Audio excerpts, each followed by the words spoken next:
Hello everyone. आज हम लोग कवर कर रहे हैं नेशनल इन्वायरमेंट लेजिस्लेशंस और इन इंडियन इन्वायरमेंटल ऑर्गेनाइजेशंस। जो भी इंडियन ऑर्गेनाइजेशन बनी है इन्वायरमेंट से रिलेटेड वो हम डिस्कस करेंगे। बहुत ज़्यादा डिस्कस नहीं करेंगे, प्रीलिम्स स्पेसिफिक रहेंगे। डायरेक्टली जो प्रीलिम्स में आने वाले क्वेश्चन हैं उनकी बात करेंगे। यहाँ पर मैं बहुत ज़्यादा आपको स्टोरी भी नहीं सुनाऊंगा। अच्छा देखो, जो फॉरेस्ट होते हैं उसमें दो तरह के राइट्स, मतलब दो तरह के लोग रहते हैं। पहले तो ये देखो, एक तो आपके होते हैं फॉरेस्ट डवेलर्स जो कि वहीं रह रहे हैं, ठीक है, फॉरेस्ट में ही रह रहे हैं। दूसरे होते हैं आपके ट्राइबल्स। सारे फॉरेस्ट ड्वेलर्स ट्राइबल्स नहीं होते हैं। बस ये जो फॉरेस्ट में रह रहे हैं किसी ना किसी पर्पज़ की वजह से वहाँ पर ग्रेजिंग कराने चले जाते हैं या फिर वहाँ पर रह ही रहे हैं, बट ट्राइबल नहीं है। ठीक है, ये लोग अलग हैं और ये ट्राइबल अलग होते हैं। अब दो तरह के राइट्स होते हैं फॉरेस्ट में। एक होता है इंडिविजुअल राइट, एक होता है कम्युनिटी राइट। इंडिविजुअल राइट मतलब कि आप कल्टीवेशन कर रहे हैं, आप किसी घर में रह रहे हैं, ठीक है, भेड़ वेड़ चराने जा रहे हैं, कल्टीवेशन कर रहे हैं, ये हो गया आपका इंडिविजुअल राइट। कम्युनिटी राइट कौन सा है कि वहाँ पर कोई तालाब वलाब है, ठीक है, उस पर पूरी कम्युनिटी का हक है। वहाँ पर जो प्लांट्स व्लांट्स उग रहे हैं उस पर भी पूरी कम्युनिटी का हक है, सिर्फ आपका हक नहीं है। मतलब जल जंगल पर पूरी पूरी कम्युनिटी का हक है, और जो आप इंडिविजुअली कर रहे हो, अपने लिए के रह रहे हो, खा रहे हो, अपने जानवरों को चरा रहे हो, वो आपका इंडिविजुअल हक है। ये दो तरह के हक होते हैं, इंडिविजुअल और कम्युनिटी। ठीक है, तो अब क्या हुआ, ब्रिटिशर्स आए इंडिया में। ब्रिटिशर्स का था कॉमर्शियल इंटरेस्ट। कॉमर्शियल इंटरेस्ट मतलब उन्हें था फॉरेस्ट से टिम्बर लाना था। बट जो फॉरेस्ट में पहले से यहाँ ट्राइबल्स रह रहे हैं, आपके ये जो ट्राइबल्स रह रहे थे, इन्हें पसंद ही नहीं है कि कोई इंटरफेयर करे इनके काम में। इन्हें बताया उसके बाद ऑर्डर करे कि ओके ये तुम्हारा नहीं है, ये तो हमारा है, जंगल हमारा हो गया। तो इस वजह से हम मॉडर्न हिस्ट्री में देखते हैं बहुत सारी ट्राइबल म्यूटिनीज हुई हैं, बहुत सारी ट्राइबल्स वर्सेस हम लोग देखते हैं ब्रिटिशर्स की लड़ाइयाँ हुई हैं। उसके बाद जब ये सब सेटल हो गया, ट्राइबल्स हार गए, तो उसके बाद हम देखते हैं एक एक्ट आया, इंडियन फॉरेस्ट एक्ट 1927। अब इसके अंतर्गत क्या आया कि स्टेट गवर्नमेंट डिक्लेयर कर सकती है तीन तरह के forest: reserve forest, village forest और प्रोटेक्टेड फॉरेस्ट। स्टेट गवर्नमेंट ही अपॉइंट करेगी फॉरेस्ट ऑफिसर्स को। स्टेट गवर्नमेंट डिक्लेयर कर सकती है, ये तो मैंने बता दिया ऊपर। एंड स्टेट गवर्नमेंट कंट्रोल करेगी रिवर्स को भी, माइनस माइनर फॉरेस्ट प्रोड्यूस को भी, जो कि ट्रांजिट हो रहा है। और सेंटर की बहुत कम पावर थी इसमें, सेंटर ड्यूटी लगा सकती है ऑन टिम्बर और फॉरेस्ट प्रोड्यूस। लेकिन इसमें क्वेश्चन क्या पूछेगा प्रीलिम्स में आपको कि ये तीनों फॉरेस्ट कहाँ पर डिक्लेयर हुए हैं, कौन से एक्ट के अंतर्गत डिक्लेयर हुए हैं। मैक्सिमम यही क्वेश्चन आ सकता है। इन फॉरेस्ट का मतलब क्या है? रिजर्व फॉरेस्ट का मतलब है कि कोई राइट्स भी नहीं, कोई भी राइट्स नहीं दिए जाएंगे ट्राइबल्स को भी और फॉरेस्ट ड्वेलर्स को भी, कोई भी राइट नहीं दिए जाएंगे।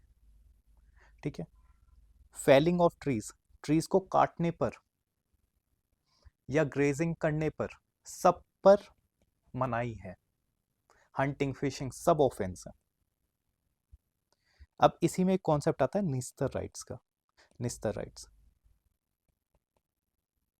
ये बहुत ही फ्यू केसेस में रिकॉग्नाइज किया जाता था। इसमें क्या था, ट्रेडिशनल राइट्स, जो मतलब वहाँ ट्राइबल रह रहे हैं, उनका एक ट्रेडिशनल राइट है कि वो फॉरेस्ट के रिसोर्सेज को एक्सेस कर सकें। फॉरेस्ट के रिसोर्सेज को आप क्या कर पाओगे, एक्सेस कर पाओगे, क्योंकि आप जी उसी से रहे हो। आप वहाँ पर एक्सेस नहीं करोगे, कल्टीवेशन नहीं करोगे, वहाँ पर अपनी भेड़ बकरियों को चारा नहीं चरवाओगे, तो आप मर जाओगे। तो कुछ स्पेशल केसेस में ये जो चीज़ थी, आ, आपके राइट्स को क्या किया जाता था, रिकॉग्नाइज, उसका नाम था निस्तर राइट्स। अब इसमें सिर्फ दो ही टर्म है इस पूरे में आईएफए में। एक तो आपको याद रखना है कि स्टेट गवर्नमेंट के पास ज़्यादा पावर थी। दूसरा, फॉरेस्ट को तीन कैटेगरीज में डिवाइड किया गया था। एक था रिजर्व फॉरेस्ट, दूसरा था विलेज फॉरेस्ट। विलेज फॉरेस्ट क्या होता था, इस पूरे फॉरेस्ट, ये रिजर्व फॉरेस्ट है आपका, इसके अंदर एक छोटा सा एरिया है जहाँ पर विलेज है, तो उसके अंदर आपको राइट दे दिया जाता था कि आप यूज़ कर सकते हो फॉरेस्ट के रिसोर्सेज को, माइनर फॉरेस्ट रिसोर्सेज। पेड़ पत्ती, किसी को चोट लग गई, आप वहाँ से कोई पेड़ पत्ती ले आए, मतलब औषधि ले आए, उससे औषधि बना ली, इस तरह की चीज़ें। अभी भी आप ट्रीज व्रीज को नहीं काट सकते हो, माइनस फॉरेस्ट प्रोड्यूस पे क्या दे दिया आपको, राइट दे दिया कि ठीक है यहाँ पर आप यूज कर सकते हो। इसे कहा गया विलेज फॉरेस्ट। तीसरा था प्रोटेक्टेड फॉरेस्ट। प्रोटेक्टेड फॉरेस्ट में क्या होता था कि स्टेट गवर्नमेंट इसे डिक्लेयर करती थी और स्टेट गवर्नमेंट ही बताती थी आपको, स्टेट गवर्नमेंट रूल्स बनाती थी कि आप कि किस तरह से फॉरेस्ट जो रिसोर्सेज है उन्हें यूटिलाइज करना है। गवर्नमेंट सर्वे कराती थी निस्तर राइट्स के लिए यहाँ पर कि किन किन को निस्तर राइट्स देने चाहिए, किस किस को नहीं देने चाहिए। Note so very important, but बस आपको ये याद रखना है कि ये तीनों फॉरेस्ट कहाँ पर डिक्लेयर हुए थे, स्टेट गवर्नमेंट। तीसरा ये निस्तर राइट्स के बारे में कि निस्तर राइट होते क्या है, ट्रेडिशनल राइट्स जो कि ट्राइबल्स को दे दिए जाते थे कि आप अपनी भेड़ चार बकरियों को खाना वाना खिला लो, अपने आप कुछ पत्ती वत्ती का यूज़ करना वो कर लो, माइनर फॉरेस्ट का। फेलिंग ऑफ ट्रीज पे रोक थी, आप गिरा नहीं सकते, मतलब पेड़ नहीं काट सकते हो क्योंकि वो तो ब्रिटिशर्स को काटने थे, तो आप नहीं काट सकते हो। फेलिंग ऑफ ट्रीज पर रोक थी। ये प्रीलिम्स का स्टेटमेंट है। चलो अब आ गया FCA 1980। ठीक है, इंडिया आज़ाद आज़ाद हो गया, सब हो गया।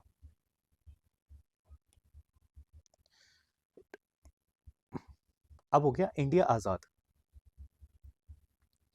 पर इंडिया आज़ाद हो गया और इंडिया का फोकस किस पे था कि अब थोड़ा यार ट्रेजरी खाली पड़ी हुई है, रेवेन्यू रेवेन्यू कमाना है। और फॉरेस्ट किसके अंडर में है, स्टेट गवर्नमेंट के अंदर। अब फॉरेस्ट क्या थे, रिजर्व फॉरेस्ट की कैटेगरी में है, तो यहाँ पर आप कुछ भी पेड़ वेड़ नहीं काट सकते हो। तो स्टेट गवर्नमेंट क्या करने लगी, इन्हें डी रिजर्व करने लगी क्योंकि इन्हीं के पास अधिकार था। डी रिजर्व करके ये अब इंडस्ट्रियलिस्ट को, इंडस्ट्रीज को वो पूरा पूरा फॉरेस्ट सौंप देती थी, वहाँ पर इंडस्ट्रीज बनती थी, स्टेट गवर्नमेंट के पास पैसा आता था, सिंपल चीज़ है। बट इसकी वजह से क्या हुआ, हमारी इकोलॉजी को, पर्यावरण को बहुत ही ज़्यादा नुकसान होने लगा।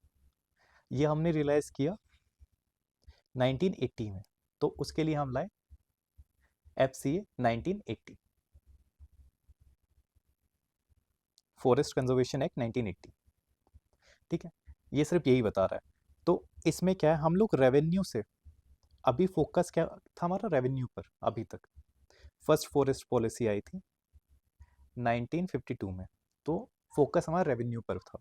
अब सेकंड फॉरेस्ट पॉलिसी आएगी हमारी 1988 के आसपास, यहाँ पर हमारा फोकस होगा इकोलॉजी पर। ठीक है, रेवेन्यू पर नहीं होगा क्योंकि अब बहुत ज़्यादा डिफोरेस्टेशन हो रहा था, फेलिंग ऑफ ट्रीज हो रही थी, इंडस्ट्रीज को दे दिया जा रहा था किसी भी कारण से। इसमें सिर्फ हम लोग को यही पता चल रहा है। अब इसे रोकने के लिए हमें क्या किया गया कि जो स्टेट गवर्नमेंट के पास पावर थी ना कि अब reserve forest, reserve forest, reserve forest आप ही बताओगे, प्रोटेक्टेड फॉरेस्ट कौन है, ये सब आप डिक्लेयर करोगे। बट अब क्या कहा सेंट्रल गवर्नमेंट ने कि अगर किसी फॉरेस्ट को डी रिजर्व करना हो आपको, तो उसके लिए क्या चाहिए आपको, सेंट्रल गवर्नमेंट की परमिशन चाहिए होगी। सेंट्रल गवर्नमेंट की परमिशन मिलेगी तभी आप किसी चीज़ को डी रिजर्व कर पाओगे। एंड लॉगिंग या फिर कटिंग ऑफ ट्रीज तो हमेशा से मना ही है। ठीक है, फेलिंग ऑफ ट्रीज पाप है किसी भी एक्ट के अंतर्गत फॉरेस्ट के, तो वो तो मना ही था। अब स्टेट गवर्नमेंट ने क्या किया, एक और तरीका ढूंढा कि अब वो फॉरेस्ट डिक्लेयर नहीं करती थी जगहों को। ठीक है, तो नीलगिरी एरिया में ऐसा हुआ कि फॉरेस्ट डिक्लेयर नहीं किया, तो TN गोदावर्मन इन्होंने केस कर दिया सुप्रीम कोर्ट में कि ये तो फॉरेस्ट डिक्लेयर नहीं करी। अब फॉरेस्ट डिक्लेयर नहीं कर रही है तो आप दे दो किसी भी इंडस्ट्रियलिस्ट को, क्या प्रॉब्लम है। स्टेट गवर्नमेंट ने वहां जाके कहा कि हमें पता ही नहीं फॉरेस्ट क्या होता है, तो सुप्रीम कोर्ट ने कहा फॉरेस्ट की आप डिक्शनरी डेफिनेशन मानो, जो डिक्शनरी में लिखा हुआ है, ऑक्सफोर्ड डिक्शनरी में जो लिखा हुआ है वही फॉरेस्ट की डेफिनेशन है, सिंपल हो गया। तो आपको वो एरिया फॉरेस्ट मानना ही पड़ेगा। एंड एक बार वो फॉरेस्ट मान लिया गया वो एरिया डिक्शनरी डेफिनेशन के अकॉर्डिंग, तो उसे डी रिजर्व करने के लिए सेंट्रल गवर्नमेंट की परमिशन चाहिए, और सेंट्रल गवर्नमेंट उसकी परमिशन देगी नहीं अगर इकोलॉजी को वो नुकसान पहुंचा रहा होगा तो। ठीक है, एक और चीज़ जो आपको पता होनी चाहिए कि जो ये सेकंड फॉरेस्ट पॉलिसी आई थी ना, नेशनल नेशनल फॉरेस्ट पॉलिसी 1988, इसी के अंतर्गत ये एम बनाया गया कि जो 1/3 ऑफ टोटल लैंड एरिया होगा वो क्या होगा, अंडर फॉरेस्ट रहना चाहिए। तो एक तो ये वाला पॉइंट आप याद रख सकते हो, एक ये गोवर्धन वाली चीज़ आप याद रख सकते हो कि डेफिनेशन के अकॉर्डिंग मानी जाएगी। और अब डी रिजर्व करने की पावर किसके पास आ गई थी, डी रिजर्व करने की पावर आ गई थी आपके सेंट्रल गवर्नमेंट के पास। रेवेन्यू से इकोलॉजी पे फोकस चेंज हो गया था। तो ये वाली चीज़ भी हो गई एफ सी ए 1980। अब जो इंपॉर्टेंट है एफ आर ए 2006, क्वेश्चन इसी पर आएगा।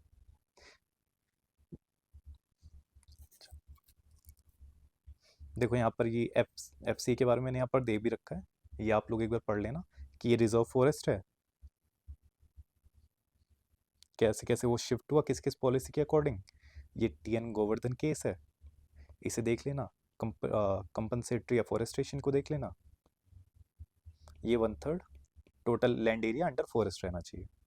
चलो, IFA 1927, ओनर स्टेट गवर्नमेंट है, कम्युनिटी कम्युनिटी राइट्स नहीं दे रहे हैं, इंडिविजुअल राइट्स बहुत फ्यू केसेस में थे, निस्तर राइट्स, ये सब मैं आपको एक्सप्लेन कर चुका हूँ। ठीक है, ओके।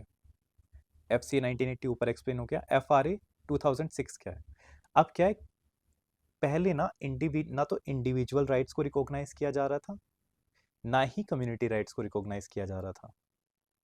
तो इस एक्ट में FRA 2006 में, क्योंकि देखो इंडिविजुअल राइट्स भी बहुत ही फ्यू केसेस में रिकॉग्नाइज हो रहे थे, वो भी पहले सर्वे वर्वे होगा एंड ये सब होगा। FRA ने एक्सक्लूसिवली क्या कहा, ये जस्टिस देने के लिए आया था ट्राइबल्स को कि यार रिकॉग्नाइज करेंगे हम ट्रेडिशनल राइट्स, चाहे वो इंडिविजुअल के हो या कम्युनिटी के हो, कि आपको जल जंगल पेड़ वेड़, ठीक है, इन सब पर भी कम्युनिटी का राइट है, वो हम रिकॉग्नाइज करेंगे एंड हम ओनरशिप भी देंगे ट्राइबल्स को भी और फॉरेस्ट ड्वेलर्स को भी।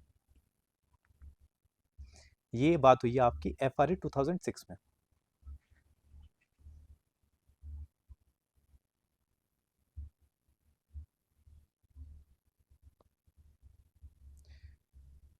Okay, FRA 2006 give rights to person bonafide livelihood needs depends on forest, ये सब नहीं आएगा। ठीक है, अब FRA ये इम्प्लीमेंटेशन करने की किसकी रिस्पॉन्सिबिलिटी है, तो ये है मिनिस्ट्री ऑफ ट्राइबल अफेयर्स की, ये इसकी नोडल एजेंसी है। किन किन को राइट्स मिलेंगे, एक तो फॉरेस्ट ड्वेलर्स को मिलेंगे, एक ट्राइबल्स को मिलेंगे। तो जो ST है ऑफ द एरिया, उन्हें तो मिलेंगे ही मिलेंगे। एक जो फॉरेस्ट ड्वेलर्स मतलब कि जो लिव कर रहे हैं ना, वहाँ पर रह रहे हैं फॉरेस्ट में और वो ट्राइबल नहीं है, 75 ईयर से रह रहे हैं या फिर 3 जनरेशन से रह रहे हैं, उन सबको हम लोग क्या देंगे, अदर ट्रेडिशनल फॉरेस्ट ड्वेलर्स, और उन्हें भी हम लोग क्या देंगे, अधिकार देंगे।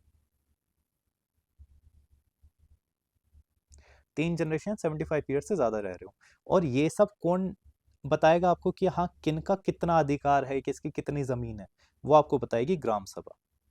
4 हेक्टेयर से ज़्यादा ज़मीन नहीं दी जा सकती है, ये भी याद रखना है। अच्छा, और इस राइट के अंदर जो चीज़ें होंगी वो हेरिटेबल होगी, कि आपकी नेक्स्ट जनरेशन उसे इनहेरिट कर सकती है, बट वो एलियनेबल और ट्रांसफरेबल नहीं होगी, आप किसी को उसे बेच नहीं सकते हो या ट्रांसफर नहीं कर सकते हो, बस ये चीज़ और याद रखनी है इस। अब क्वेश्चन जो लास्ट शायद 2 साल पहले आया था कि FRA 2006 की नोडल एजेंसी कौन सी है, मिनिस्ट्री ऑफ ट्राइबल अफेयर्स। सिर्फ इतना ही पूछ रहे हैं, वो डीप जा ही नहीं रहे हैं, कि आपको ऊपर ऊपर से ही पता है, आपने पढ़ा है ये थोड़ा सा। कॉम्पिटेंट अथॉरिटी पूछ लेते कि कौन कौन करता है, तो ग्राम सभा पूछ लेंगे, क्या रिकॉग्नाइजेशन का क्राइटेरिया है, तो ये 2 क्राइटेरिया है। अच्छा, फॉरेस्ट राइट एक्ट के अंतर्गत 2 चीज डिक्लेयर होती है, एक होता है आपका क्रिटिकल वाइल्ड लाइफ हैबिटेट, ये उन्हीं एरियाज को आप डिक्लेयर करते हो जहां पर कोई भी ह्यूमन सेटलमेंट नहीं होता है, devoid of any human settlement. Declare कौन करता है? Ministry of environment, forest and climate change. क्यों? किसी स्पीशीज को बचाने के लिए कर रहे होंगे। वो बहुत ही क्रिटिकल एरिया होगा, बहुत ही इंपॉर्टेंट एरिया होगा स्पीशीज को जीने के लिए। वहाँ पानी वानी मिल रहा होगा उनके लिए, खाने वाने की जगह होगी, शिकार की जगह होगी, क्रिटिकल वाइल्ड हैबिटेट। ये याद रखना है बस। इसे डिक्लेयर कौन करता है और किस एक्ट के अंतर्गत होती है? पीवीटीजीज, इन्हें कौन रिकॉग्नाइज करता है? Ministry of home affairs. Ministry of home affairs इसे रिकॉग्नाइज करती है। दूसरी चीज़ आपको ये याद रखनी है, फॉरेस्ट राइट एक्ट के अंतर्गत ही आ रही है ये दोनों चीज़ें भी। यूपीएससी में एक ट्रेंड है कि हमेशा इवोल्यूशन के फॉर्म में पूछता है, तो फॉरेस्ट राइट एक्ट एक बार पूछ चुका है, तो अब आपसे उम्मीदें हैं कि आप थोड़ा ज़्यादा पढ़ कर जाओ उसे। ओके, चलो, ये आपको तीनों एक्ट अब पूरे हो गए। नेक्स्ट क्या है? Environmental related acts. अब देखो, डब्ल्यूपीए के अंतर्गत 5 प्रोटेक्टेड एरियाज हम लोग डिक्लेयर करते हैं। टाइगर रिजर्व इसी के अंदर डिक्लेयर होगा आपका। एक तो नेशनल पार्क इसी के अंदर होगा, एक वाइल्ड लाइफ सेंचुरी इसी के अंदर होगी, डब्ल्यूपीए 1952 के अंतर्गत। उसके बाद कंजर्वेशन रिजर्व्ड इसी के अंतर्गत होगा, कम्युनिटी रिजर्व इसी के अंतर्गत आएगा ये भी, और मैराइन प्रोटेक्टेड एरियाज डब्ल्यूपीए के अंदर ही आते हैं। ठीक है, ये लेजिस्लेशन है, इसके अंदर ही बन रहे हैं। National park, wild life sanctuary, conservation, community reserved और मैराइन प्रोटेक्टेड एरिया। ओके, डब्ल्यूपीए के अंदर ही टाइगर रिजर्व भी डिफाइन होते हैं। उसके बाद तो ये अथॉरिटीज बनी, वो भी हम देखेंगे। बायोस्फीयर रिजर्व, ये बायोस्फीयर रिजर्व, ठीक है। कौन डिक्लेयर करता है इसे? सेंट्रल गवर्नमेंट डिक्लेयर करती है। कि किसी एक्ट के अंतर्गत होता है? नहीं, ये किसी एक्ट के अंतर्गत नहीं है। बायोस्फीयर रिजर्व को आप किसी भी एक्ट के अंतर्गत डिक्लेयर नहीं करते हो।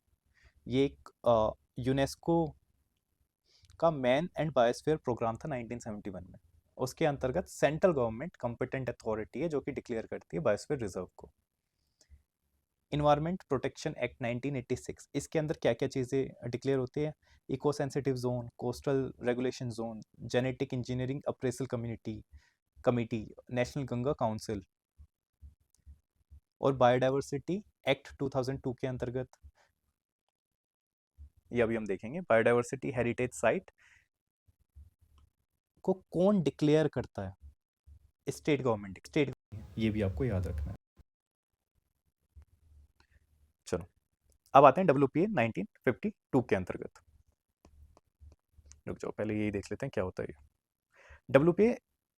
सॉरी, डब्ल्यूपीए 1972, ठीक है। अब होता क्या है ये? प्रोटेक्शन, इसके अंदर क्या है कि obviously wild life protection act है, तो हम लोग वाइल्ड लाइफ को प्रोटेक्ट ही कर रहे होंगे। तो प्रोटेक्शन हो रहा है और मैनेजमेंट हो रहा है वाइल्ड लाइफ का। रेगुलेट कर रहे हैं हम हंटिंग और वाइल्ड बर्ड्स को। Establish new sanctuaries and national park. ये भी क्यों हो रहा है? सेंचुरी और नेशनल पार्क को क्यों एस्टेब्लिश किया जा रहा है? ताकि वाइल्ड लाइफ प्रोटेक्शन बना रहे। वाइल्ड लाइफ को प्रोटेक्ट करने के लिए ही बन रहे हैं ये चीज़ें भी। उसके बाद regulation for trade in wild animals,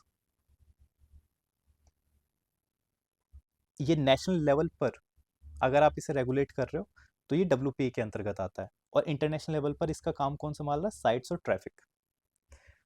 protection of hunting rights of STs in Andaman and Nicobar island, ये बहुत इंपॉर्टेंट है, क्योंकि आपको लगेगा कि हंटिंग राइट्स तो, कि हंटिंग का राइट थोड़ा ही ना देगा इस तरह का एक्ट, बट इसने दे रखा है किसे? शेड्यूल्ड ट्राइब्स को। इसी के अंतर्गत है ये भी। तो ये पांचों पॉइंट सबसे इंपॉर्टेंट था। कौन कौन से एक्ट के अंतर्गत है देख लेना एक बार। ओके, अभी अब क्या हुआ है इस शेड्यूल में? इसके जो शेड्यूल्स थे उसमें चेंज हुआ है। पहले 6 शेड्यूल्स थे, अब सिर्फ 4 बचे हैं। शेड्यूल 1 में एब्सोल्यूट प्रोटेक्शन देते हैं, पेनल्टी ज़्यादा, पनिशमेंट ज़्यादा। शेड्यूल 2 में थोड़ा कम हो जाता है, पेनल्टी कम, प्रोटेक्शन कम, ठीक है, ऐसी चीज़ हो जाती है बस। तो शेड्यूल 1 है, शेड्यूल 2 है। शेड्यूल 1, शेड्यूल 2 सेम से ही है। अब देखो, तीसरा और चौथा हटा दिया यहाँ से।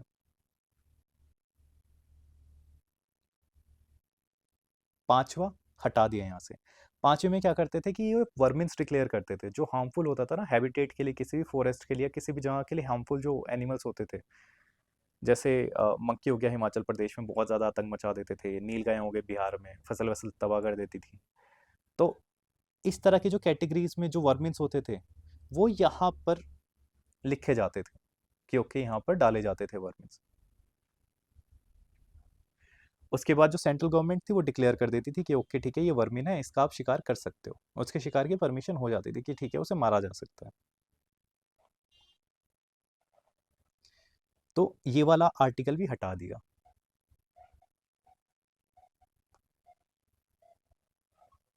ये सिर्फ सेंटर, अच्छा सेंटर ही सिर्फ जो एनिमल को है वो वर्मिन डिक्लेयर कर सकती है। अब सेंटर ने सोचा यार, जब हमें डिक्लेयर ही करना है कि हाँ ये वर्मिन है, तो इसे इसके अंदर क्यों डाल रखा है, बार बार हम इसमें क्यों ऐड करें या रिमूव करें।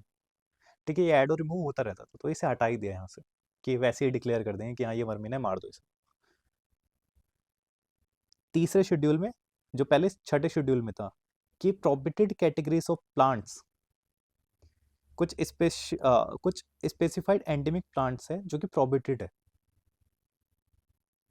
From cultivation.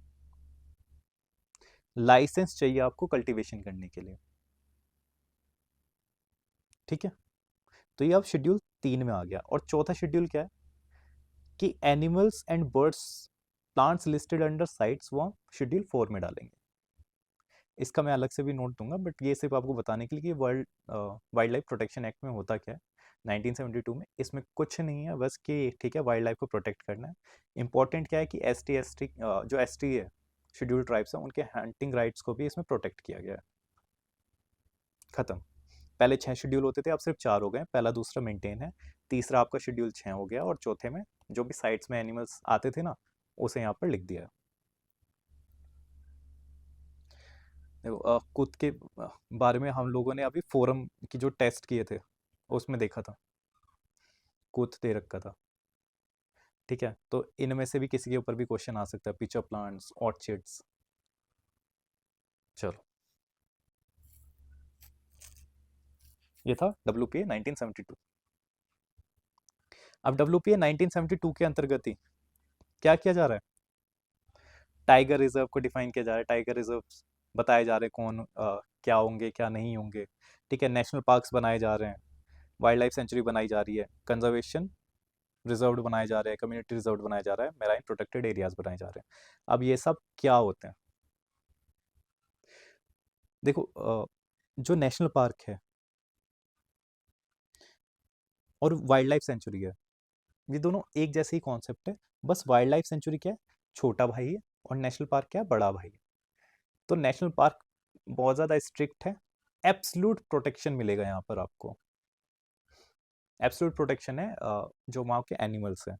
ठीक है, ना तो कोई एक्टिविटी, ना ही कोई राइट्स मिलेगा। कोई भी एक्टिविटी इसके अंदर अलाउड नहीं है, ना ही कोई राइट्स दिए जा रहे हैं वहाँ पर किसी को भी। अगर वहाँ पर नेशनल पार्क डिक्लेयर हो गया तो कोई भी राइट नहीं मिल रहे हैं, ग्रेजिंग राइट्स, लाइवलीहुड राइट्स नहीं है आपके पास वहाँ पर नेशनल पार्क के अंतर्गत। नेशनल पार्क बड़ा भाई है तो ये इकोसिस्टम अप्रोच पे बना हुआ है, पूरे पूरे इकोसिस्टम को सेव करना है। वाइल्ड लाइफ छोटा है तो ये स्पीशीज को बचाने के लिए बना है, कि स्पेशल स्पीशीज मैनेजमेंट हो जाए, कि कोई स्पीशीज बहुत ज़्यादा मर रही है या कम होती जा रही है, तो वहाँ पर हम वाइल्ड लाइफ सेंचुरी उसे डिक्लेयर कर सकते हैं बचाने के लिए। बस यही दो इम्पोर्टेंट फैक्टर है। अभी जो क्वेश्चंस पहले भी आ रखे हैं उसमें सिंपल यही है कि नेशनल पार्क में कोई एक्टिविटी नहीं हो सकती है, सही है। वाइल्ड लाइफ सेंचुरी में हाँ, बहुत ही नेग्लिजिबल एक्टिविटी परमिसिबल है। दैट्स इट, सिर्फ आपको इतना ही पता होना चाहिए। ओनली एग्जिस्टिंग राइट्स, मतलब एक्चुअली में सेटलमेंट तो यहाँ भी मना है, कि सेटलमेंट आप यहाँ भी नहीं कर सकते, बट कुछ लोग जो रह रहे हैं उन्हें भगा थोड़े ना देंगे एक साथ। उन्हें रीलोकेट करने के लिए गवर्नमेंट ट्राई कर रही है, बट कुछ लोग यहाँ पर वाइल्ड लाइफ सेंचुरी में रह रहे हैं, और कुछ एग्जिस्टिंग राइट्स जैसे कि ग्रेजिंग व्रेजिंग है, सिर्फ उन्हीं का ही अधिकार है उन्हें। तो रेस्ट्रिक्शन यहाँ पर वाइल्ड लाइफ सेंचुरी में थोड़ी कम है।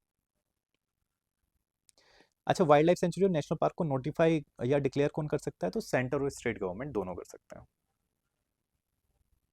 ये भी याद रखना है। खत्म है बात। ओके, अब एक होता है कंजर्वेशन रिजर्व, एक होता है कम्युनिटी रिजर्व। ये क्या चीज है जो आपको याद रखना है, कंजर्वेशन रिजर्व होता है गवर्नमेंट ओन्ड, और कम्युनिटी रिजर्व होता है कम्युनिटी ओन्ड।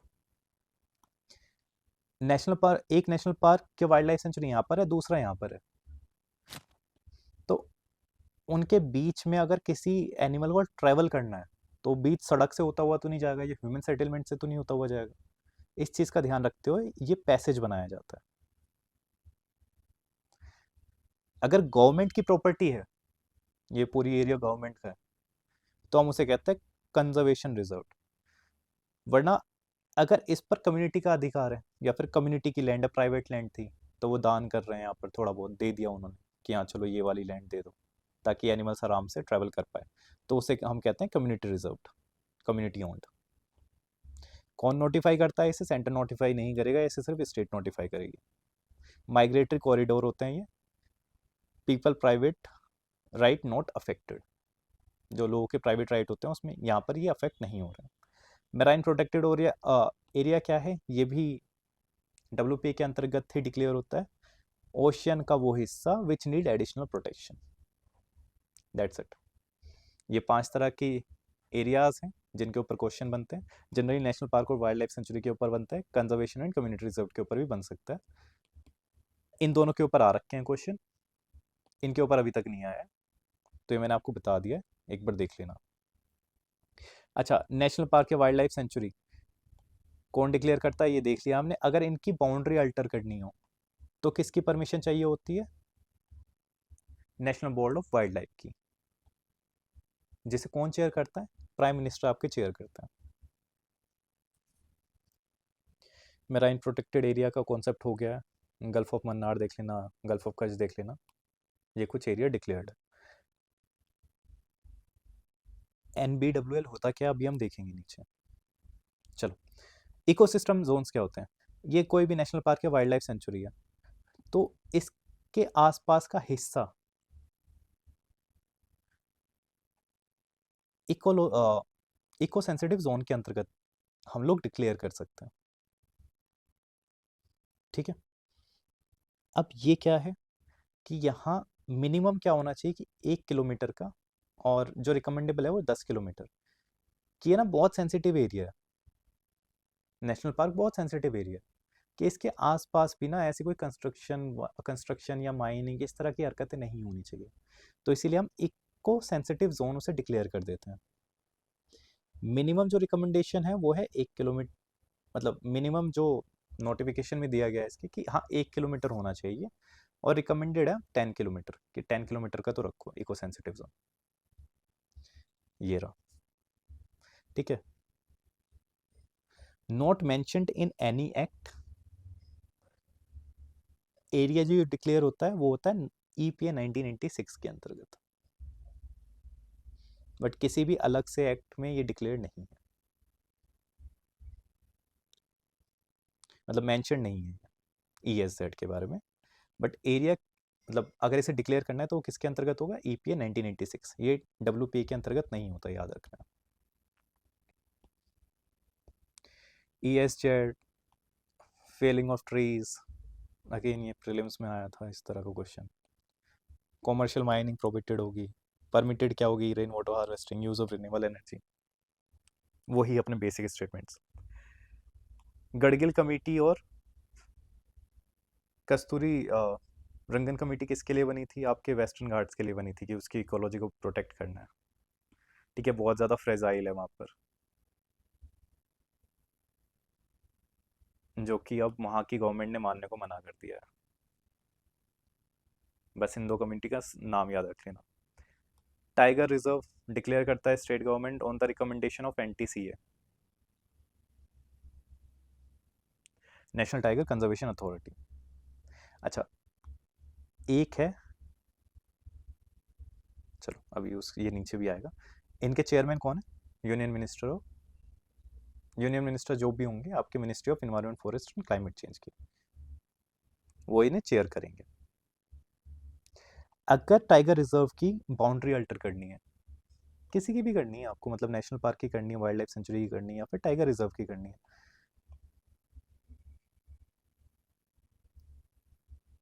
तो आपको NBWR की परमिशन की जरूरत होती है, national board of wild life. कौन हेड करते हैं? PM हेड करते हैं। टाइगर रिजर्व के लिए क्या होता है? स्टेट गवर्नमेंट भेजती है एनटीसीए को, एनटीसीए भेजता है एनबीडब्ल्यूएल को. If it gives approval then only state can alter the boundary of tiger reserve. Core area होता है टाइगर रिजर्व में free from all human activities. Buffer area होता है जहाँ पर ह्यूमंस अलाउड होते हैं ग्रेजिंग एंड ऑल के लिए, collection of minor forest produce के लिए. ठीक है, तो टाइगर रिजर्व में ये अलाउड है. सेक्रेड ग्रुप्स, वो पेड़ वेड़, वो मतलब वो जगह फॉरेस्ट के अंदर जहाँ पर जो आदिवासी लोग हैं वो उनकी पूजा वूजा करते हैं. बहुत ज़्यादा मान्यता है कि यहाँ तो देवता बसते हैं, उन्हें सेक्रेड ग्रुप्स कहते हैं. कोई लीगल बैकिंग नहीं है इसके लिए, but protected by certain community for religious reasons. NTCA क्या है? National Tiger Conservation Authority. Administer करता है ये प्रोजेक्ट टाइगर को. Alter of boundary of tiger reserve state declare, then NBWL की परमिशन चाहिए होती है. NBWL national board of wild life, head कौन कर रहा है? पीएम हेड कर रहे हैं. एनटीसीए को हेड कौन कर रहा है? Ministry of environment forest and climate change के यूनियन मिनिस्टर हेड कर रहे हैं. एसबीडब्ल्यूएल को सीएम हेड करेंगे. Not so important. अच्छा, बायोस्फीयर रिजर्व, इनके भी 3 एरिया होते हैं: core area, buffer area, transaction area. ठीक है, no human interference obviously core area में. बफर एरिया में ह्यूमन सेटलमेंट हो सकता है, इको टूरिज्म के लिए, रिसर्च फैसिलिटीज़ के लिए यस यूज़ हो सकता है. और ट्रांजेक्शन एरिया में एग्रीकल्चर आप कर सकते हो वहाँ पर. ठीक है, लीस्ट प्रोटेक्टेड होता है ये. इकोलॉजिकल फ्रेंडली फैक्ट्रीज भी यहाँ पर लगाई जा सकती है. बायोस्फीयर का कॉन्सेप्ट ये था कि मैन और नेचर, आपके एनिमल्स वैनिमल्स एक साथ एग्जिस्ट कर सके, इसीलिए इसके ट्रांजेक्शन एरिया में हर चीज़ हो सकती है.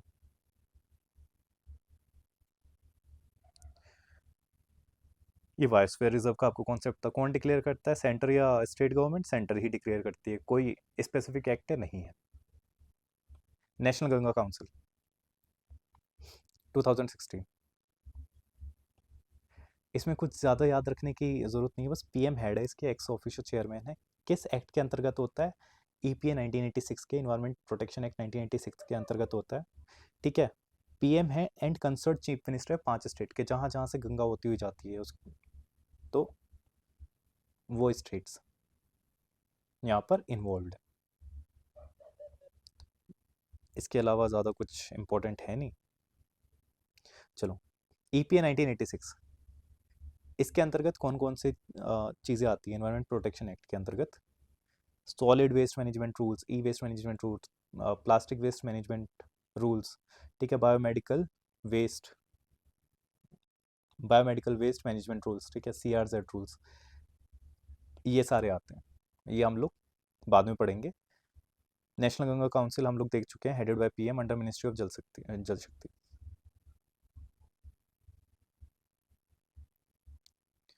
Okay, central ground water authority किसके अंतर्गत बनाई गई है? Under EPA 1986.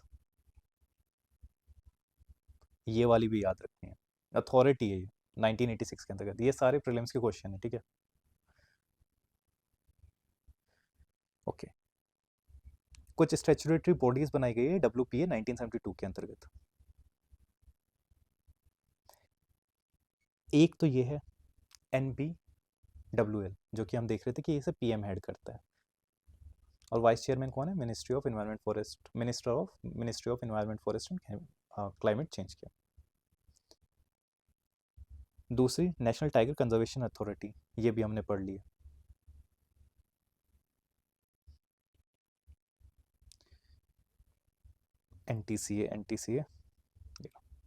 एनटीसीए क्या करता है? Nodal agency of project tiger के लिए.